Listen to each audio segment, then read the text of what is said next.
Qudus waxay ka mid tahay magaalooyinka ugu qadiimsan caalamka waxaana cumrigeedu ku dhow yahay 5,000 oo sano, waxayna saldhig u soo noqotay diimaha Islaamka, Kirishtaanka, iyo Yuhuudda.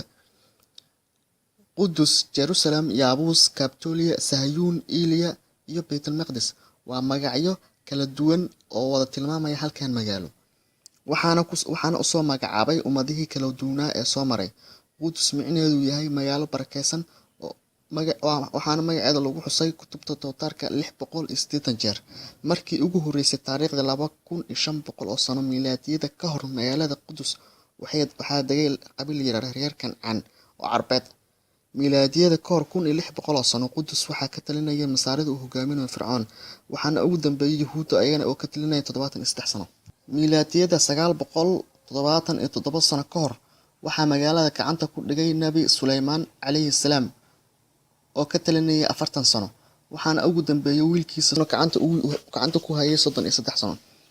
Nabi Suleymaan kadib, Qudus waxaa kasoo talinayay boqortooyadii Baabilon, Bershiya, Romania, waxayna ku jirtay gacanta Roomaanka ilaa Islaamka uu kala wareegay.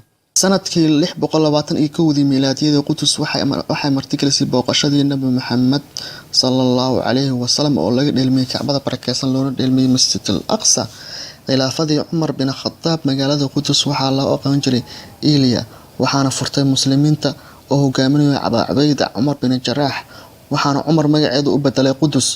Waxaana ugu dambeeyay dowladihii Umayyadeed iyo Cabbaasiyiinta, waxayna saldhig u ahayd Islaamka iyo dhaqanka Carbeed. Qarni iyo bar, magaalada waxaa ku loolamaya dowlado yar oo Muslimiin ah, waxaana ugu dambeyn gacanta u gashay dowladii loo yaqaanay dowladii Salaajiqada 1071. Qudus waxay mar kale martigelisay loolan u dhexeeyay dowladihii Salaajiqada iyo Faatimiyiinta, waxaana xurguftaasi ka faa'iideystay Kirishtaanka oo magaalada qabsaday kuna dilay 70,000 oo Muslimiin ah. Sanadkii 1099, sanadkii 187 miilaadiyada ayuu Salaaxudiin al-Ayyuubi ku soo celiyay gacantii Muslimiinta kadib dagaalkii Xittiin ee Kirishtaanka la galay, wuxuuna dib u dhis ku sameeyay magaalada. Markuu Salaaxudiin dhintay ayaa Kirishtaanka mar kale dib u qabsadeen, waxayna haysteen 11 sano. waxaana soo celiyay Najmudiin al-Ayyuubi sanadkii 1244. Sanadkii 1516 Falastiin ayaa waxay gacanta u gashay dowladii Cusmaaniyiinta oo haystay ilaa dagaalkii koowaad laga jabiyay dowladii Cusmaaniyiinta. Dagaalkii koowaad kadib, Falastiin waxaa qabsaday Ingiriiska, wuxuuna u sameeyay ismaamul gudaha oo caasimad uga dhigay magaalada Qudus, waxayna qaramada Midoobay Qudus u aqoonsatay caasimadda Falastiin sanadkii 1947. waxaana Qudus xilligaas kusoo qulqulayay muhaajiriin Yuhuud ah.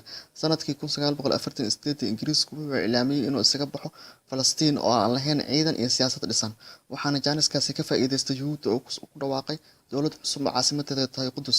Galbeedka magaalada Qudus bartamaha ugu jirtay dowladda Urdun, waxaana Qudus si toos ah ula wareegay Yuhuudda kadib dagaalkii 6 maalmood socday oo loo yaqaanay 6 Oktoobar. Dagaalkii 6 Oktoobar ee Carbeed Tirokoob la sameeyay 1948, Falastiin waxay magaalada ka haysatay 88.5%, halka Yuhuudda ay ka haysatay 11.5% kaliya.